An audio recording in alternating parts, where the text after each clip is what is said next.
Je reviens enfin sur YouTube après une très longue absence et je reviens avec une nouvelle vidéo, pas des moindres, parce que la Clean Girl Era est enfin terminée grâce à Zara Larsson et sa maquilleuse Sophia.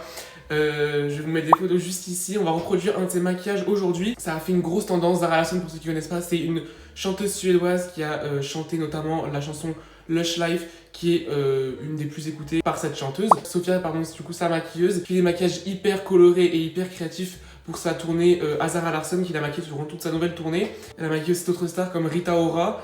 Enfin, voilà, elle a quand même une grande carrière, cette maquilleuse. Aujourd'hui, j'ai recopié un des maquillages qui a été fait sur Zara Larsson durant sa nouvelle tournée, qui va s'afficher juste à l'écran. Je vais vous montrer comment je l'ai réalisé et on va pouvoir commencer tout de suite, c'est parti. Ok, on va pouvoir directement passer au teint. J'ai déjà fait mes sourcils au préalable parce que c'est toujours la même chose, donc on s'en fiche un peu. Je vais prendre du coup la base de chez Milk, la base Hydro, que personnellement je trouve vraiment super bien. Elle fait vraiment bien accrocher le maquillage, elle fait pas de peluche, fait pas d'effets bizarres en dessous la peau et tout. Elle est vraiment bien. Comme fond de teint, je vais appliquer celui de chez Charlotte Tilbury parce que Kiji Makeup un peu 2016, autant ressortir les produits de 2016. Je vais appliquer ça avec mon éponge pour bien incorporer dans mon teint. J'espère qu'au niveau des couleurs ça va aller parce que j'ai mis l'autobronzant à outrance hier, vu qu'il était un petit peu foncé déjà. C'est pas mal. Celui-ci d'ailleurs du coup c'est la reformulation qui a été refaite cette année je crois, que j'ai acheté cette année en tout cas, qui est vraiment super bien. Le fond de teint est vraiment super beau sur la peau.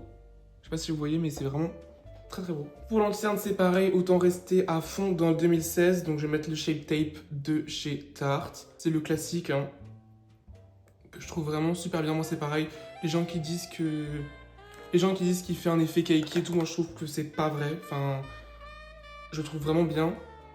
Donc c'est pareil, je vais venir du coup l'incorporer à mon teint avec mon éponge. Voilà, encore une fois, ça dépend comment vous mettez vos produits. Enfin, si vous mettez 3 couches, forcément au bout d'un moment ça fait un effet kaki, mais avec n'importe quel produit.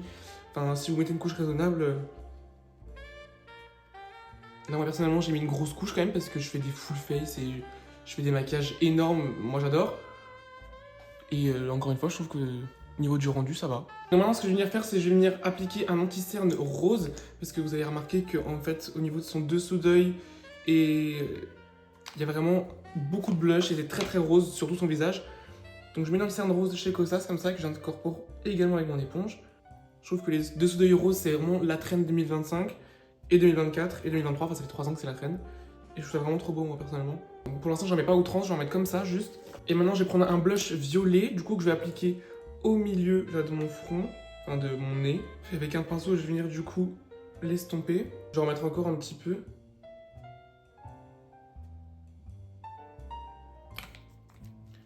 Hop. Je prends un miroir à main parce qu'au final, ce sera plus simple pour que vous voyez mieux ce que je fais, sinon j'ai trop la tête baissée. Donc voilà, j'espère que vous voyez pas le miroir à main dans la caméra. Normalement, non. Hop, du coup, je reprends mon pinceau, j'estompe. Mais je descends bien quand même sur le nez et en haut du front. Et là, un peu dans les sourcils, c'est pas grave. C'est ce qu'il faut. Prendre mon épaule aussi pour un peu plus estomper. Et au niveau du blush normal, je vais prendre un blush de chez House Labs. C'est la teinte Glacy Pitaya, que je vais appliquer du coup comme un blush classique sur les joues. Hop, et un peu sur les tempes, parce que c'est exactement ce qu'elle fait elle. Donc cette fois-ci, je vais étaler avec un pinceau. Ce sera un pinceau de chez Formi, la marque de Fabien. Il faut vraiment un blush bien présent. De toute façon, vous avez vu la photo de référence que je vous ai mis. Je vais même un petit peu en rajouter au contour des marques violettes que j'ai fait tout à l'heure. Et je viens du coup de nouveau estomper en faisant un beau dégradé, si c'est possible, autour de ce que j'ai fait avec mon blush violet tout à l'heure. Ok, donc là on est plutôt bon. Maintenant je vais venir faire mon contouring. Donc je vais prendre les contours sticks de chez House Labs. J'aurais dû le faire avant, je suis d'accord avec vous, j'ai oublié. C'est pas grave. Du coup je l'applique au contour de mon visage, un peu sur mon nez aussi pour restructurer. Hop. Je vais continuer avec mon éponge, parce que j'ai un peu la flemme de nettoyer un pinceau encore une fois.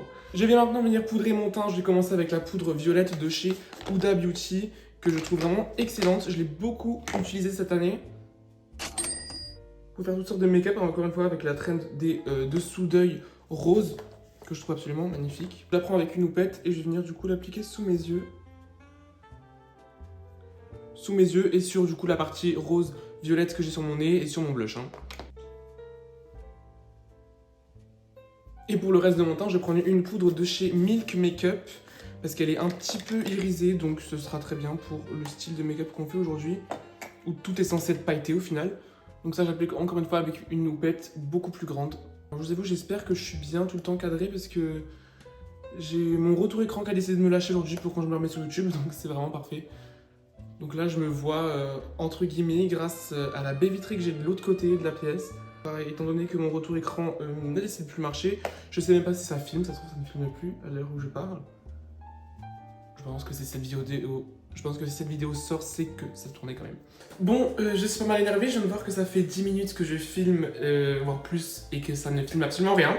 Donc c'est super. Je disais donc que j'ai enlevé les excédents de poudre avec un pinceau large et sans matière. J'ai rajouté du coup toutes les étapes en poudre. J'ai mis bronzer, je vais vous afficher à l'écran quand même. J'ai mis bronzer, blush. J'ai mis le fard à paupières violet au niveau de mon nez, du blanc, highlighter Fenty. J'ai commencé mes yeux, donc pour mes yeux là j'ai pris la palette de Marion Caméléon de la marque Glitchy Beauty. J'ai appliqué le fard G040, G041, G043, 42 pardon, pour intensifier mon coin externe. Et j'ai pris la teinte G01 sur ma paupière mobile comme rose et la teinte G037, le blanc en coin interne. J'ai vraiment le seum, je suis dégoûté là. La prochaine fois, il y aura pas de... Je vais pas filmer avec la caméra arrière et un retour écran pour qu'il y ait une meilleure qualité. Ce sera la caméra avant, une moins bonne qualité, mais au moins il y aura une vidéo parce que là, voilà, franchement, je suis dégoûté. Là, ce que je vais venir faire, je vais prendre des paillettes du coup de chez NYX comme ça, que je vais venir appliquer en fait avec un pinceau boule comme ça toujours. Je vais appliquer du coup au niveau de mon coin interne parce qu'il faut faire un coin interne pailleté. Là, on est bien. Là, c'est vraiment parfait. Donc j'ai terminé mes yeux, j'ai mis un liner, du crayon blanc, une ligne blanche et en dessous j'ai dessiné du coup des faux cils au liner. J'ai rajouté mon mascara et on va venir poser du coup mes faux cils. Pour les faux cils je vais faire comme elle, je vais mettre des demi-faux cils que je vais appliquer juste à l'extérieur. Donc les demi-faux cils c'est super facile. Vous prenez un faux cil entier que vous coupez à la moitié et vous décalerez du coup que la partie interne à l'extérieur.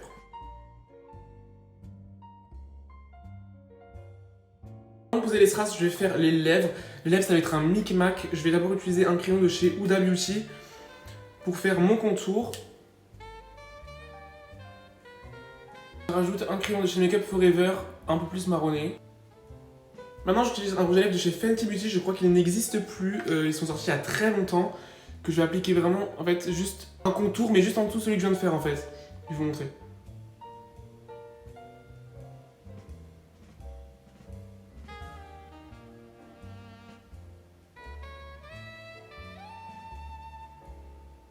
Voilà, je vais me faire juste une ligne en dessous de mon contour. Et au milieu des lèvres, je vais venir remettre mon blush que j'ai mis tout à l'heure, en crème. Et pour terminer les lèvres, je vais mettre un gloss de chez Formi, la marque de Fabien.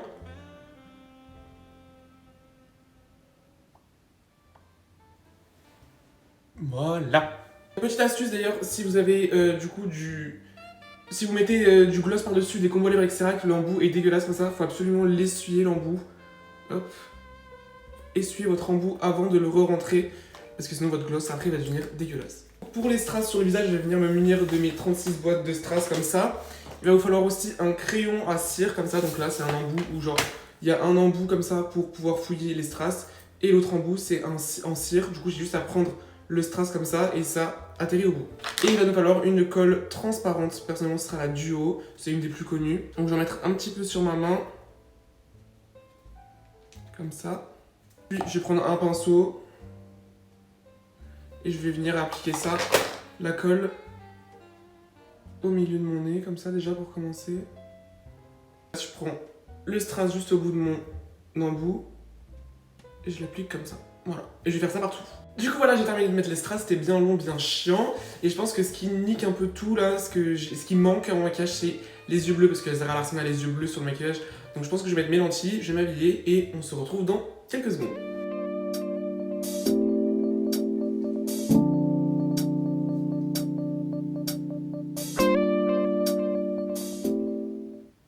Voilà du coup pour le look final, je suis vraiment trop fan, je trouve que ça rend bien. Avec les yeux bleus, ça rajoute quand même un plus.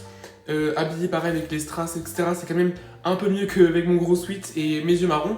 Ça rend mieux quand même. En tout cas, dites-moi ce que vous en avez pensé, dites-moi ce que vous pensez de cette nouvelle trend de remettre les maquillages chargés, etc. à la mode. Moi, je suis trop content et j'espère que ça va vous faire plaisir que je revienne plus souvent sur YouTube parce que je vais vraiment m'y mettre cette année. J'ai dit ça plusieurs années mais cette année c'est la bonne.